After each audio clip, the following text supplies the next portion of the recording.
Before we begin, thank you very much to Ranma Leopard for joining the Patreon campaign, or rejoining the Patreon campaign, or possibly having a glitch in his account and then dropping it and re-upping. I really don't know what you did, but your name popped up as new Patreon, so thank you very much for whatever you did. I always appreciate it. Again, as always, I'm not exaggerating when I say the Patreon and your guys' support is the reason I am able to keep doing this and able to keep making daily videos for you. So thank you very much for that support. Huge thing I need to get off right now. This Tuesday at 5 p.m. Eastern Standard Time, you're going to be able to find me live on Twitch on Red Claw's channel doing a big History of Transformers stream.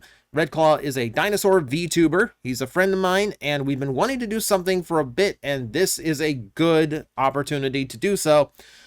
So Tuesday, we are going to be doing that. I will leave a link to his Twitch page in the description of this video. Go click it, hit follow, and make sure you know exactly when we go live, because we want to see you there. We want to see you interacting in the chat, and we want to hear from you. Like, as we go through topics, we want to hear what you want to know about. So it's going to be a big interactive experience. So come and join it. I'm really looking forward to it. Okay. So who's ready for story time with TJOmega, baby? Adam Cole, I am not. However, what I am is a storyteller, and you guys seem to really like it when I come up with stories for different Transformer fictions, what ifs, or filling in gaps. So I was trying to look for a Transformers fiction that had no fiction. And when I come up to those, the big one is Machine Wars. It's a whole toy line that doesn't really have anything behind it besides the character bios on the box, and those are mostly recycled from G1. So really, there's nothing to really go off of it, except for like one official piece of artwork from a art book. And that's about it. That's about it. So we need to do something about that. So I'm going to be telling the story that I've come up with for Machine Wars. And for me, the important things about the story. For one, it follows into Beast Wars because the toy line takes place at the same time. So I feel like it should connect to Beast Wars. But we're using G1 characters, which means it has to be a story that starts the bridge between G1 and Beast Wars, which is a big unknown gap of events that has never really been told, and it's kind of weird they've completely left that fiction blank. I'd really like for someone to pick that up in a major way someday. Now, because Beast Wars uses the G1 cartoon canon, we can't really delve into anything that was based on the Marvel side, even though some of Beast Wars was inspired by Marvel comic fiction. So what we're doing is going off of the G1 and then the G2 toy line. Not necessarily the comic book G2, because then again, we Marvel comic, whole mess. And it doesn't connect to like the box, the bio stories on the back of the Machine Wars or G2 boxes. So we're going to just kind of go from G2 toy line into Machine Wars and then kind of blend the whole thing together. So we're going to pick up at the end of Generation 2. This is a point where the Autobots and Decepticons are way more overkill than they normally are. We look back at a lot of those late G2 and Machine War and late like Euro G1 toys, a lot more armament going on the Transformers than there used to be. So we're going to account for that. So the Autobots and Decepticons are more splintered than they used to be. Optimus and Megatron are still in command. They are battling on a nearly depleted Cybertron at this point. And they're doing so in their final G2 bodies, the hero bodies.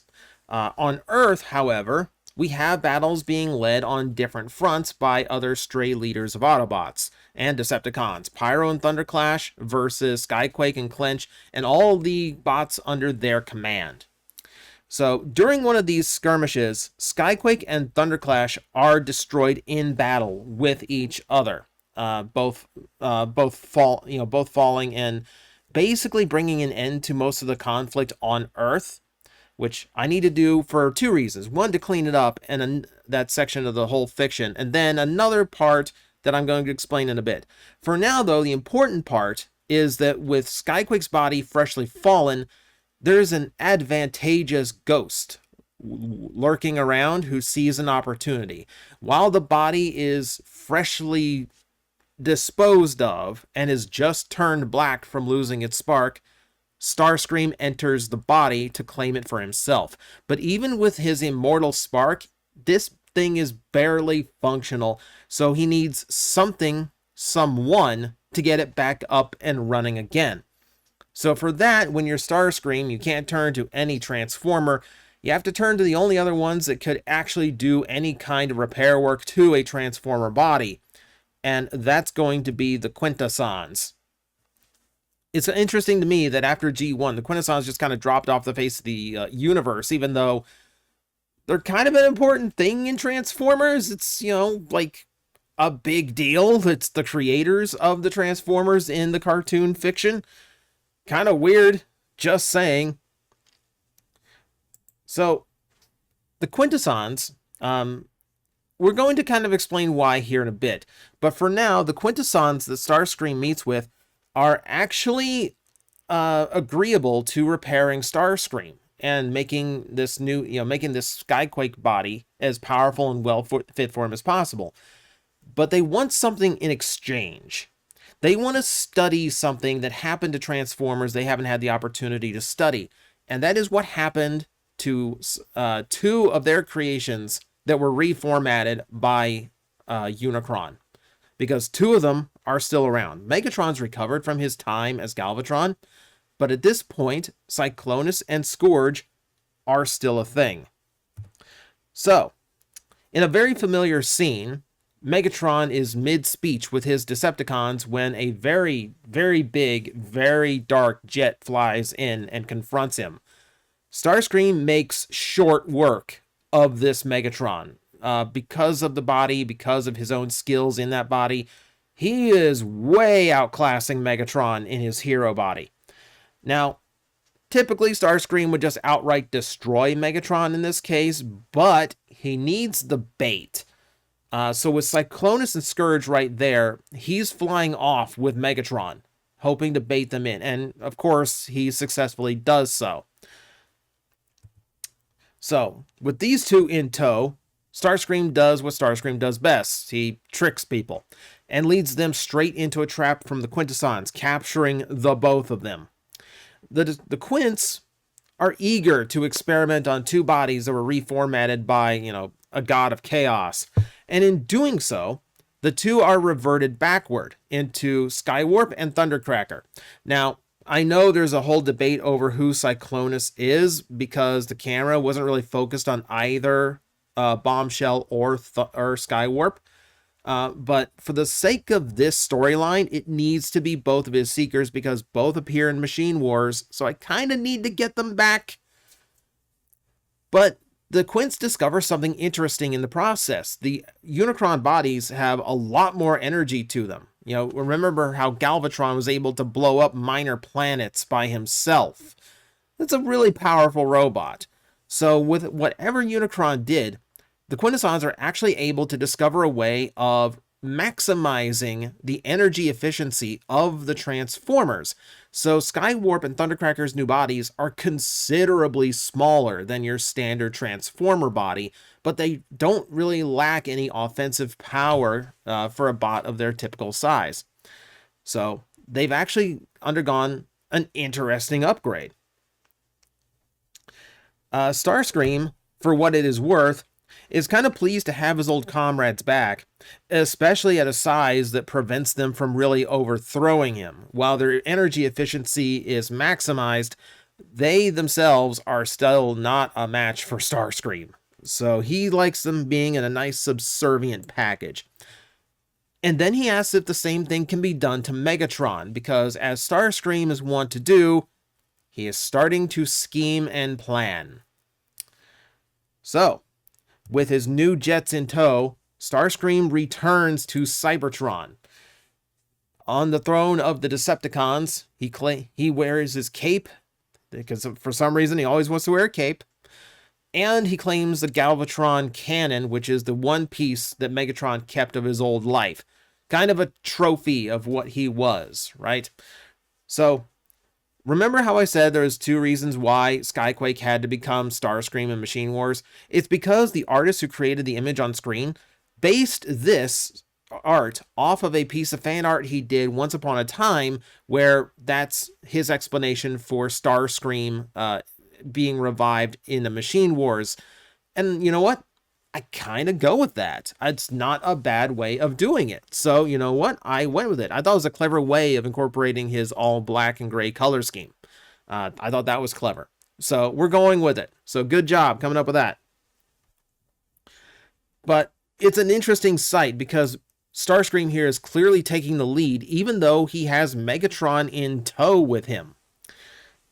So, with the assistance of Soundwave, the remodeled Megatron has a declaration to the universe that he needs to make.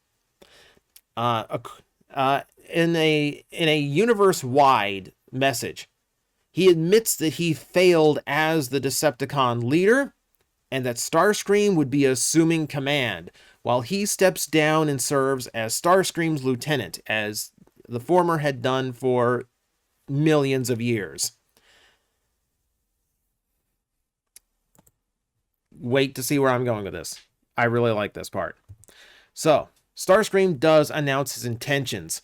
He's just gonna straight up lay waste to Cybertron and bring the Autobots to absolute surrender the hard way. This Starscream is incredibly into his own head, as Starscreams tend to be, and his newfound power has him way over the top. So rather than trying to scheme his way through the Autobots, or rather than trying to just try to like out trick him or build a doomsday weapon, he's just going to go for it. He's holding the whole planet of Cybertron hostage at this point, and if the Autobots do not yield, he's going to wipe the whole thing out. And as his first rule as leader, he calls back every Decepticon from across the galaxy to come back to Cybertron and help in this onslaught. He doesn't care about the other planets at this point. He is solely focused on Cybertron. He doesn't want aliens and flesh creatures on Earth interfering with the Cybertronian wars anymore. For Starscream, this war is going to be fought machine against machine. Name drop! Now, it doesn't take a genius. Obviously, Optimus sees something is wrong here. Even if Megatron was redone, like even after like some kind of like reformatting or whatever happened to Megatron, there's no way he would relinquish command to Starscream of all Decepticons. So Optimus obviously wants to learn more. He's dispatching Mirage, whose invisibility gives him the best chance of getting in and out of the Decepticon city of Kaon without getting caught and finding out exactly what is going on there. It's not long after a little bit of interference from Soundwave alerts them to Mirage's presence, and a big battle in the middle of Kaon breaks out. Now, Mirage himself is going to get out of this because he's developed a new trick. He has borrowed Hound's hologram projectors to stay true to his name. He can create mirages. In this case, he now employs a duplicate of himself patterned after Prowl's color scheme. Remember, it's the G1 continuity. Prowl is dead. I have to get him back into the story somehow. So, because the two are repaints from each other, this is what I've come up with. But it does allow Mirage to get away and out into the greater area of Kaon, where the Autobots are moving to intercept, and Starscream is now out. Now, in the air, you've got Sandstorm doing his best to handle the brand new set of 3 Decepticon Seekers with Megatron at the lead. And even then, he's not, and with that in charge, he is not going to outwit these 3. All he manages to do is fend them off or draw a stalemate when he gets lucky and knocks Thundercracker out of the sky, dropping him to the ground and putting him offline. But that's about the only success the Autobots are having in this battle. The Decepticons are heavily armed, and Starscream is not holding back for the sake of the city. Kaon is getting burned to the ground in this fight because Starscream is overkill about everything, and at this point, insane. So, you remember how he kind of was in Beast Wars during the Possession episode? kind of those vibes of insane. And while Optimus Prime in his hero body does have a considerable amount of firepower, it's just not matching up to Starscream. Skyquake's power with Starscream's skill combined is just not something Optimus Prime can handle.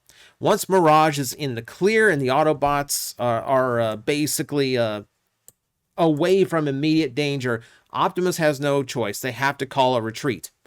But not before Hubcap tries to take a souvenir home.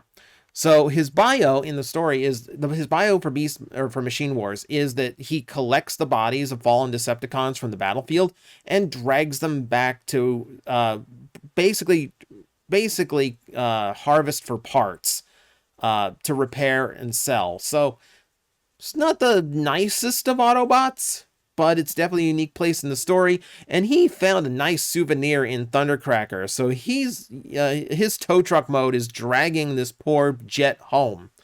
Now, back in Iacon, Hubcap really just wants to dismantle Thundercracker, but the one that's curious is Hoist, the other tow truck in Machine Wars, who actually wants to find out what made this new body for Thundercracker, because it's so much smaller than they expected Thundercracker to be. So Hoist is actually the curious one about this. But that is about the time when Thundercracker just wakes himself up, because this was all faked.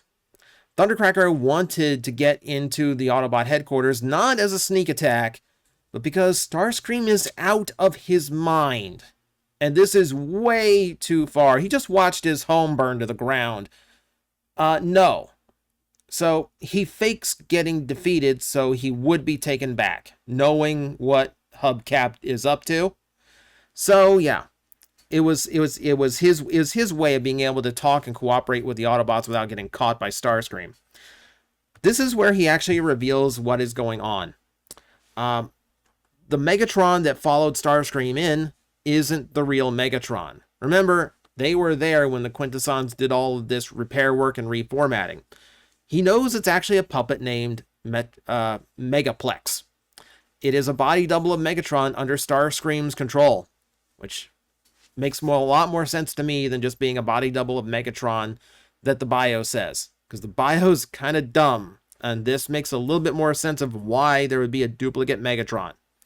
The real one is still held captive by the Quintessons, and when Thundercracker explains what goes on, it actually makes Optimus Prime intrigued. Why would the Quintessons not just shoot down Starscream on the spot? What Quintesson would actually be interested in how a Transformer's body was reformatted and be more curious about that rather than just defending themselves from Starscream? That gives Optimus a hint about exactly who Starscream met with. So, unbeknownst to most, Optimus is still on good terms with some of the Quintessons. Remember, Optimus was, the Quints were in Optimus's debt after the Hate Plague, and they actually parted on friendly terms. Remember, when the entirety of Earth was already consumed by the plague, it was literally just one Quintesson, the one that repaired all the Autobots in that episode, including Prime, who was the last line of defense between the plague and Optimus. And to be fair, he stood his ground as long as he could. So he's still in good with that Quintesson, and because he is adept at reformatting, he did it to Goldbug, Optimus is curious if it actually was him. So, Optimus makes contact. The Quint's name, by the way, is Clementia. Not chlamydia. Get your mind out of the gutter. Clementia. That name is not mentioned in G1. It is a name from the Ask Vector Prime that came later. So I'm using it just to designate this Quintesson because it is a unique one amongst his race because he's in good with the Autobots. So Optimus gets in contact with him, and he is correct. This is the Quintesson that Starscream came to and is the one that is currently holding on to Megatron. which he admits he's doing simply because he fears the power Starscream now claims. So at the moment, he's just stuck kind of doing Starscream's bidding. But he is willing to bring Optimus Prime to the captured Megatron. So they actually have a rare moment to talk while both are at a disadvantaged state against a mutual enemy. Megatron realizes this. He realizes that despite the improvements the formatting gave him, he is in a far weaker form than he used to be. Even if he were to escape, he would have both Prime and Starscream to contend with, and he knows that's a foolish proposition. So at the moment, there's nothing he can really do except cooperate. And he just was he's basically still stuck in a holding cell while watching his home burn, while watching his capital city get blown to the ground. He's not happy right now, and it's the most helpless he has ever felt. So, Optimus offers to help him. So, under Starscream, the Decepticons are far more gun happy. They're far more careless. If one battle destroyed most of Kaon, what's he going to do when he gets to an Autobot city like Iacon? So, Optimus wants Megatron to get the Decepticons back under control. He's the only one who can. But in the meantime, Optimus needs an edge against Starscream. He needs some way of being able to hold his own. He asks Clementia if he can be upgraded the same way Megatron was, but without reducing his size and strength, just to gain the battle tactics and just to gain the advantages in battle that might let him have an edge on Starscream. And this can be done, but Megatron warns that Starscream is far more impatient than he is, and he's likely planning to attack Iacon right now. Meaning Optimus doesn't have time to get a whole new body designed and rebuilt specifically for him. But Optimus knows what Clementia was capable of, so he suggests a template. The recently fallen Thunderclash would actually make a very suitable body for Optimus Prime. To combine the skills of Optimus Prime and the overall power and firepower of Thunderclash, that would make a combination that might actually stand up to this new powerful Starscream. This is about the only thing we have to go on, so Clementia laments, and they begin reformatting Optimus Prime's body. But true to his claim, Megatron is absolutely right. Starscream, with the regathered Decepticon forces, now wants a full-out attack on Iacon. Optimus is still being remodeled, so Megatron is left with no choice.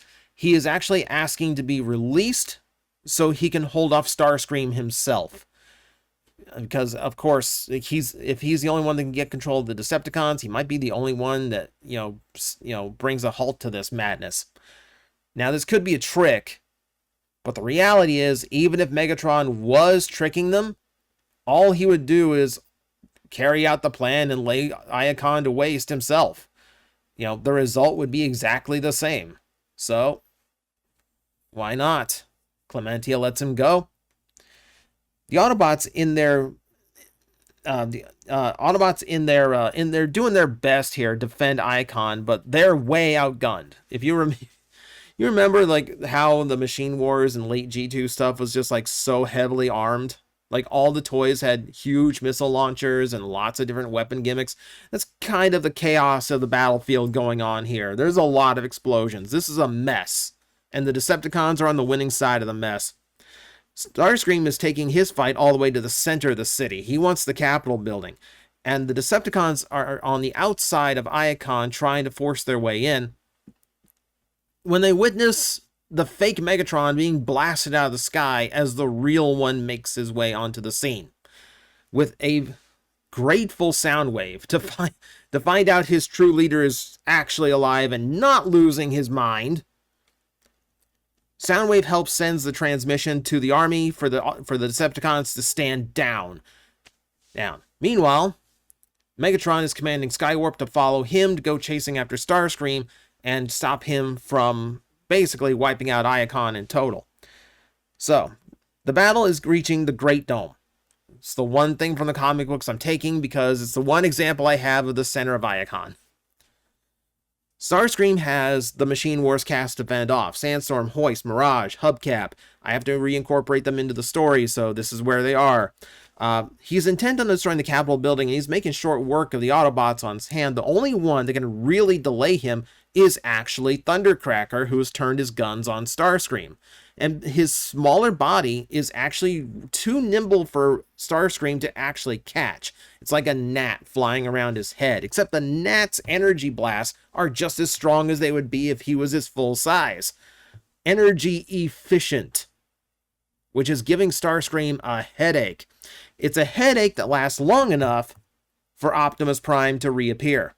He is now in his fully upgraded body. He is now looking far more like Thunderclash, and thanks to his trailer now being basically a full battle chariot, he has a whole lot more firepower to stand up against Starscream. It's still a mess of a battle. Just like Kaon, a lot of Iacon is getting damaged in the process. But Starscream's got to be put down before he does this to every city on Cybertron. The battle goes on for a long time, and it's exhausting. What Optimus had not accounted for was the size of this body is very draining on his energon supply. Even though it's supposed to be more efficient, the size of him is really costing him in a way that Starscream is not being affected by. Remember, he's not technically reformatted, it's just Skyquake.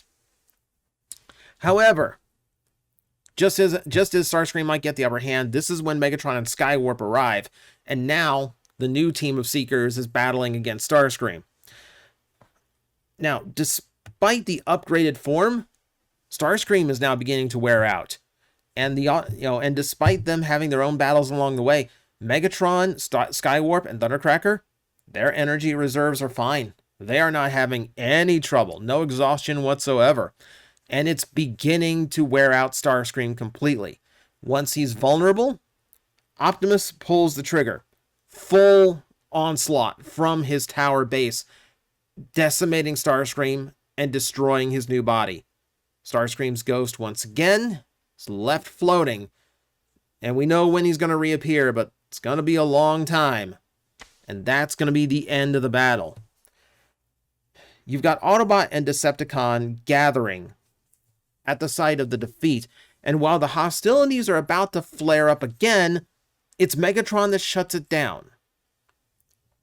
This has been years of one-upsmanship between Autobot and Decepticon. Remember, the Cybertronian Wars for 9 million years were exactly the same, and then ever since they came to Earth, which at this point in the story would be like, 1984, beyond like 2006, and if we're following American canon and not going to Japanese, we're looking at 40, 50 years at most of this going on. So 50 years is nothing to a Transformer that lives for millions.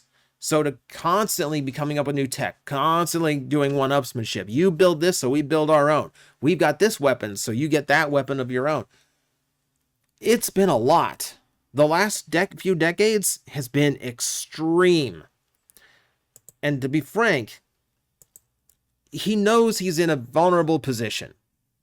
He doesn't have a capital built. He doesn't have a capital city anymore. He's in a very diminutive body that has its advantages, but really would not be able to keep up for long against full-size Transformers. Megatron has never been in a weaker position. But that said, more than anything, he's just exhausted. This is tiresome at this point. And he just watched the first city the Decepticons ever claim get razed to the ground. If he were to try to attack again, if hostilities were going to flare up again, this was just going to be this was not going to end well for him. It just wasn't. This is where it has to end, because if it continues on beyond this point, he's only going to lose more than he already has lost. This is when the peace is met. This is when the battle finally ends. Not with a huge destruction, not with a huge explosion, but Megatron just kind of realizing, yeah, this is it. I can't come back from this. So the two do meet. This Pax Cybertronia is signed. we end the war. The treaty does outlaw a lot of what escalated the war. A lot of that one-upsmanship technology completely banned, as well as a few things that kept the sides with advantages over each other. For instance, there's no more flight technology for the Decepticons. Remember how, like, it's weird that Predacons can't naturally fly on their own, even though Decepticons could? Explanations. But the interesting part about this, well, let's get to that here in a bit. Beyond this, for the sake of ending this war themselves, Optimus and Megatron choose councils to lead their factions into their next age, while these two are going to explore the galaxy essentially to find the pockets of Transformers still in the universe and make sure that the fighting has ended everywhere and that no one comes to the planet looking to restart hostilities. Now, we're still friendly with the Quintessons, and the fascinating thing about all of this is that this new technology that he has developed, this new format for Transformers that maximizes their energy efficiency, is actually what they need. Cybertron is a dying world again. They need power, and the big reason for the war was a battle for power to control the planet. If everyone on the planet was in these more efficient bodies, they would never need to go to war over fuel resources or energy ever again. It would be done. So that's what we do. With the help of Clementia, we adopt the reformatting of Cybertron. These Transformers, bit by bit, are converted down into these smaller sizes, and new cities are built on the ashes of the old ones. Iacon is paved over, Cybertropolis is raised, a capital city for all Transformers. Now, the Autobots eventually name themselves after this technique. Yes, if you haven't noticed, I've been dropping the word maximizing a lot intentionally. It's the word that Clementia keeps using describing the process. So that's where we get the name, the Maximals. Meanwhile, the Decepticons also undergo this process, but in a show of union to their new abilities, they name themselves after the strongest union of Decepticons. They call themselves the Predacons. And while they are mostly living under the thumb of the Maximals because they are on the losing end of the war, there are those who are trying to come to power within the Predacons to eventually take over once more and resume the hostilities. But they've made lessons from what happened in the past. Not only Megatron, but Galvatron and Starscream and everyone else who would lead the Decepticons. They're going to be patient about it. They're going to wait for the right opportunity. Now, Starscream, ironically, in a grand attempt for power, is actually the reason why the Autobots and Decepticons came together. And because of his role with the Quintessons, there's a lot of names juggling in my head right now. Because of his role with Cyclonus and Scourge, the maximizing process being discovered, the reformatting happening, he ironically, in a quest for power, managed to save all of Cybertron by bringing them the tech they've needed all along to be able to use as little energy as possible and still thrive.